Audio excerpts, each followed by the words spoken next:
and I'm going to have to skedaddle. My name is Les Goldberg. I am the owner of LMG, and I own this facility. And I'm a proud gym member and a workout associate of Nizam. And I've known him a long time. He is an amazing human being. And I've told every human that I know to vote for him. And I was at the gym telling people they cannot leave the gym without going directly to the library and voting. So I hope all of you tell everybody you know so we can make change. And then I'm going to introduce to you Lou Marin, who is Nizam's campaign manager, and also he's a magician, and he's also an entertainer, and he's also got the same haircut as I. Thank you, Les. Big hand for Les for generosity. Yes, I'm the campaign manager. A little bit of history between Dr. Razack and myself. About 10 years ago, I met him at the gym. He was on the Stairmaster going up and down, up and down. I looked over and I was amazed at these gloves he had on, these monstrous landscape gardening gloves. I'm going, oh, he must be a gardener. I got to go introduce myself. I was a gardener myself. I do a lot of hydroponics and dirt gardening. And I walked him, so you're a gardener, are you? He started laughing. He goes, no, I'm a neurosurgeon.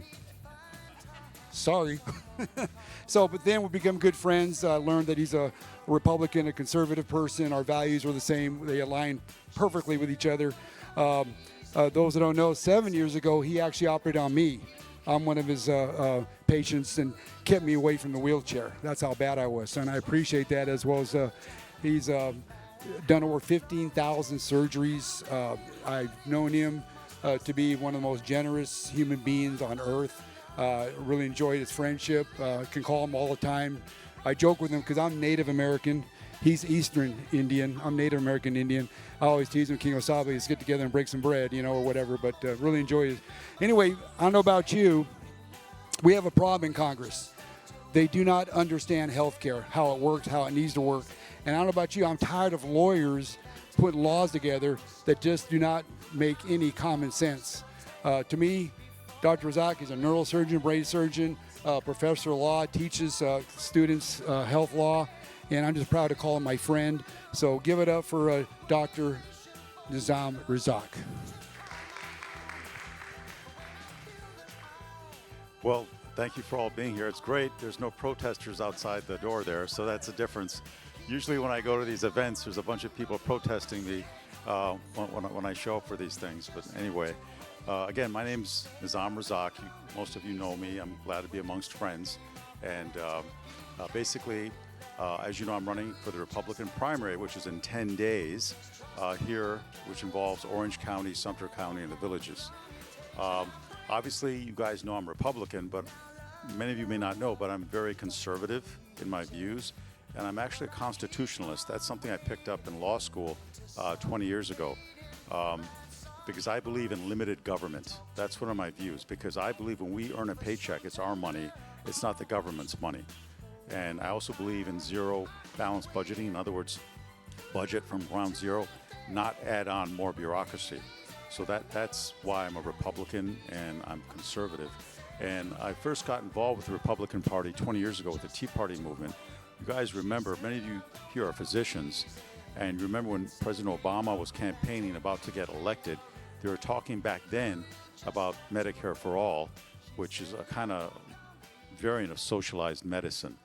And back then, we had a very large neurosurgical group, myself and my 8 associates, and we basically ran ORMC's neurotrauma and neurosurgery program back then. And Mike's here, my PA. He's been with me for, 25 years now, remembers all that. But anyway, Obama got elected. And this is just about the time when I finished law school. And what happened, at that time, healthcare was about $1.5 trillion. If you look up 20 years back, the healthcare gross national product was about $1.5 trillion in the U.S. Now it's $5.4 trillion. And that's with Obamacare, the Affordable Care Act. And one thing I've learned over the last 20 years, it's not affordable. They call it the Affordable Care Act, and it did the exact opposite. Now people that are paying like $2,000, $3,000 healthcare premiums per month have $5,000 and $10,000 copays for their surgery. I mean, we have so many cases that we book that are elective surgery that get canceled because the person can't pay these huge, enormous copays. And that's something that's changed since the Affordable Care Act was passed. It's now even worse because the Republicans are now going to drop the Medicaid portion of it in 5 years. So there's going to be like 1 million more people without that health care coverage in about 5 years. So this is a looming disaster in our country. And the reason I say that is right now, the number one reason for personal bankruptcy are medical bills. It's not home, it's not college, it's paying medical bills. That's the number one reason for personal bankruptcy. The other thing is 53% of our population is going to be between the ages of 60 and 90 in about 5 years. So I don't know if you guys remember back when I was finishing residency, Clinton, he vetoed the budget for graduate medical education. At that time, there was a huge need for doctors, and Clinton didn't vote for it, and they did not fund graduate medical education.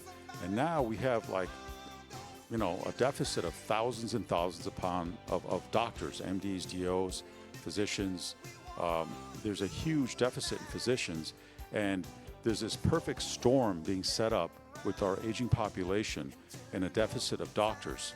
So, I mean, that's why I'm running for Congress, because of all these poor policies, all this bureaucracy, layers upon layers of insurance regulation that have handcuffed doctors. I mean, things like the Stark Law, the anti-kickback law, and as Les mentioned and Lou mentioned, these are written by lawyers. And one thing I learned is in law school, the lawyers don't have doctors' best interests, nor patients. I'm saying that honestly because I teach these laws. I teach them to Democrats. All my students are Democrats. I have 30 students, and they're all left-wing Democrats. That's why they're in law school. And I have to constantly argue with them about why these laws were made, and they argue back. And in any case, I know the good and the bad, the ugly of all these laws that have been passed in healthcare the last 25 years because I'm forced to teach them this stuff. And then we go over and critique. And I always start my classes with these students is, just remember, whatever I teach you here, just take it with a grain of salt. And I tell them, I'm going to teach you what not to do. Because these guys, they finish and they get jobs at hospitals. That's who hires my students. Hospitals, insurance companies, because it's transactional healthcare law. And I try to influence them, but again, we'll see what happens. But that's why I'm running for Congress, because I've seen healthcare tank over the last 20 years. I've seen the destruction of my private medical practice by bureaucratic laws and regulations. And I've seen how patients really get hurt by the system that is running today. So that's something that has to be changed. So my campaign platforms are not different than my Republican opponents, except with healthcare. Because, I agree with the gun laws. I'm pro-life. I agree with border and immigration.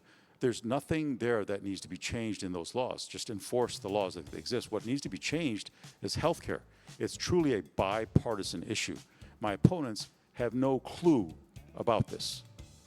They have no clue about this. You can watch the debates and you can watch the town halls and see our answers for yourself. So basically, there's 3 platforms I'm running on. Number one is we can't spend and keep spending money on money we don't have. In surgery, we call it stopping the bleeding. For example, the False Claim Act, which enforces Medicare fraud, they collected $100 billion last year in fraud, Medicare fraud. That's what they found. That's not what occurred. That's how much money they collected. And the Medicare budget is about $1 trillion. So if 10% that is being found is fraud, how much do you think actually goes on? I bet you it's more than double that. And these are people that want to make Medicare for all, the Democrats. So if you make Medicare for all, think how much fraud, how much more layers of bureaucracy are going to happen in this country. So that's going to turn eventually into socialized medicine because it won't work. And then we're going to have problems not only with affordability, but with accessibility. So we have to stop the fraud and stop spending money that we don't have. So that's one thing. The second thing is there's ways of reprioritizing funds so Medicare does not get cut. And same thing with Social Security, because right now, that's what's going to happen. They're going to cut those. Whoever gets elected in 2 years, they're going to cut those services unless Congress acts, because Congress, for some reason, does not want to act. They're supposed to legislate and make the laws. They don't. We have a very weak Congress. We have a strong executive branch, and we have a very weak Congress. And when that happens, things don't get done, unfortunately. And again, healthcare is affected because there's special lobby groups. The American Hospital Association, that doesn't really like me, and the insurance lobby that doesn't like me either. And the reason is, I would legislate a law that says that insurance companies cannot employ physicians. That's one of the first things I would do. The reason why, because it's a conflict of interest. Just like they have a Stark law against physicians, and they made it, do you know that Obamacare, the Affordable Care Act in 2012, it made it illegal for doctors to own hospitals? How many of you knew that it's illegal for a doctor to own a hospital? I mean, doctors know more about hospitals than anybody. So that was a legislative effort by the American Hospital Association that Congress passed in 2012, because there were private hospitals in Oklahoma making a mint and doing very well, keeping care down, and they basically put them out of business by making that law. The other thing is, there's this thing, like I have an MRI scanner in my office. It was put in 2008, 2009, so it was grandfathered. But the Stark law prevents me from saying and bringing outside referrals. For example, if my MR scanner, we bill, say, $400 or $500 for a scan, whoever pays, whether it's an insurance company, self-pay, or whatever the source of funding is, we get paid $400. The hospital charges $5,000 across the parking lot. And they've made it that I cannot advertise that I charge $400. So the second thing, there has to be price transparency in federal legislation. And why that's important, if you go to Advent and get a hip replacement, say it costs $80,000 total bill.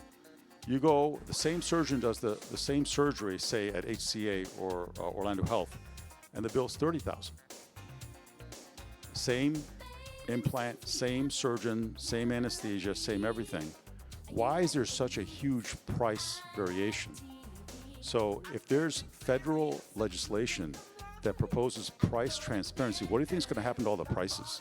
They're going to come down. Not only, and all these hospitals are multi-state, so the prices will come down across state lines. That's truly a market economy. Yet, President Trump proposed this. If you try to look up the costs of a procedure at a hospital, go do that right now. See how difficult that is. It's extremely difficult. Yet, for physicians, they have these sunshine laws that if a drug rep takes me out to lunch, I got to report it, and it shows up on my website and all this kind of stuff. So the rules are not the same because the lawyers make these laws. So price transparency is very important, because that is one of the things that will bring down prices and make healthcare more affordable without having Medicare for all, without having socialized medicine. So things like increasing the number of doctors, making it illegal for insurance companies to employ doctors, federal price transparency, those are things that can fix our healthcare system that are bipartisan, issues. It's not just Republican. The Republican in me obviously wants to do it in a fiscally responsible way and make it more of a free market economy. Just like they've got medical tourism in other countries, states and private practices should compete for patients within the U.S. We should keep those patients within the United States. They shouldn't have to go to Turkey, Thailand, India, and all these other countries to get these type of prices and this type of quality. I mean, we have the best doctors, we have the best hospitals, we have the best nurses. It's just not accessible, nor is it affordable. Those are the two problems. And I think this is something that can be done. The other thing is, if you notice, over the last 20 years, for physicians, it went from 20 to 30% being employed, now to 70, 80% being employed by insurance companies, or venture capitalist groups or somebody. In any case, it's the corporate takeover of medicine that's occurred over the last 2 decades. Like when residents come out of their training, they want to go work for a hospital. They don't want to think about opening their own business. So one of the things I propose is for graduate medical programs, when they graduate a resident and he's out to go in the real world, I would suggest a change to the IRS tax code that say, you know what, he doesn't have to pay taxes for 2 years if he opens up his own private business. Why is that important? Because it solves the Social Security problems that if that physician is employing, let's say 10 people, if he opens up his own practice, those 10 people pay into the Social Security system. That keeps Social Security solvent, because the more innovation we have, the more paid workers that we have, especially for small business, not corporate giants, but for small businesses that are 50 and under, they pay into the Social Security tax system, and that'll keep Social Security solvent. So those are my solutions that I would propose for their healthcare and Medicare problem, as well as Social Security. And those are my 3 biggest priorities. And the one thing you notice is I'm different than my opponents. I'm actually offering you the solution. I'm not criticizing the problem. I'm giving you the solution to the problem. And the reason I can do that is because I teach all this stuff. I teach all these bad laws, and I practice it every day in the hospital, and you guys do the same thing. So I know you guys understand this stuff. But all my platform is in my website. It goes more in detail. It's razackforcongress.com, razackforcongress.com. Thank you for listening, and I'm happy to take any questions. Hopefully that made sense. Yeah. Yeah, I mean, I think we have to enforce the laws that exist. That's all we have to do. I mean, and again, with dignity. I mean, I don't think you have to go raiding churches and those sort of things. I think that has to be done with dignity. But I think if we enforce the laws that exist, that's all we have to do. Oh gosh, yeah. You know, we I don't know when, about a year ago, I was on call, and it was like a Sunday, and I'm a Buffalo Bills fan. Mike knows this. I apologize for that, but I'm a Bills Mafia fan. I was watching a Bills game, and they called me in the hospital, and as I put on a T-shirt and had the elephant, Republican elephant, and Trump's face there and all that. I walk in, go to the ER, and this guy's wearing a Biden shirt. Okay, and it's a Sunday, and I look at the guy. He looks at me. He goes, "You're a Republican?" I go, "Yeah. Who else would work on a Sunday to see you?" And then I go, "You're a Democrat?" And he goes, "No, I'm bipartisan today." So this is the kind of stuff that we have to deal with. But anyway, yeah, go ahead.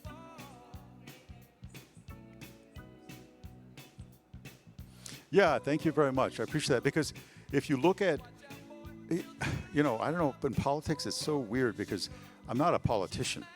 I'm a law school professor and I'm a surgeon. So you think practically, how do you fix things? That's what we do as physicians. We fix things, right? So they're clarifying what the problem is, and go watch all the debates. They don't offer one solution. There's no solutions. If you look at my website and you look at what I've written, I'm offering the actual solution to the problem. And they're bipartisan issues that exist. They're not just Republican or Democrat.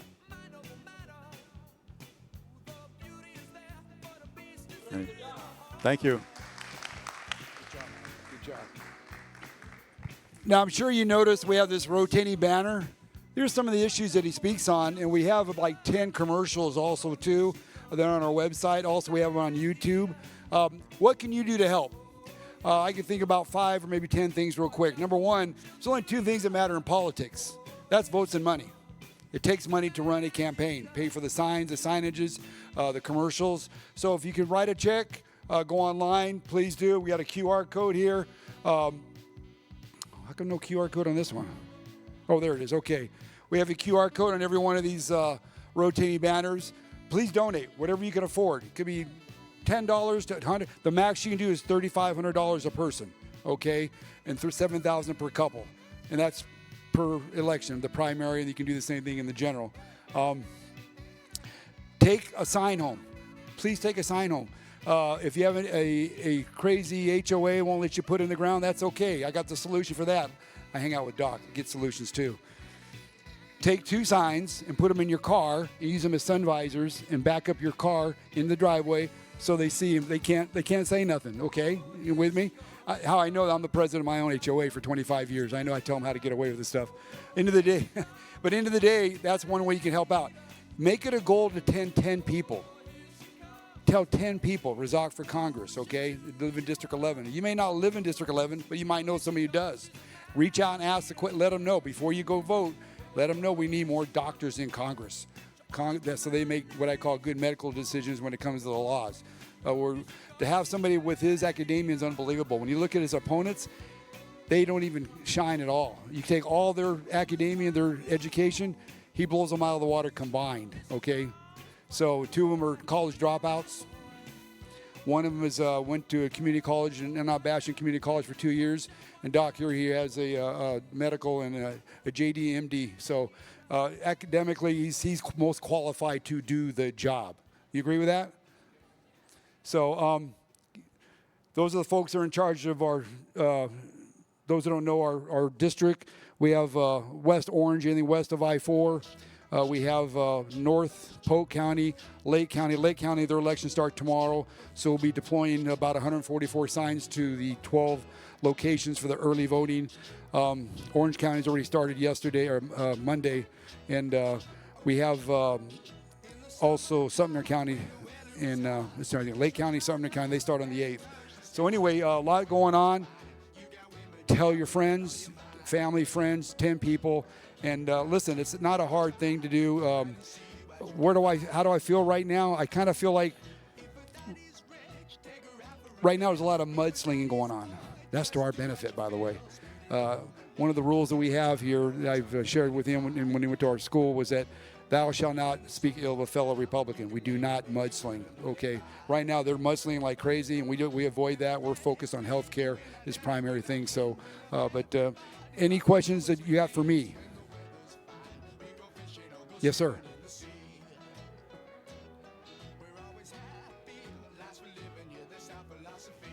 The what? That is true. That is true. They did a videotape today, yes.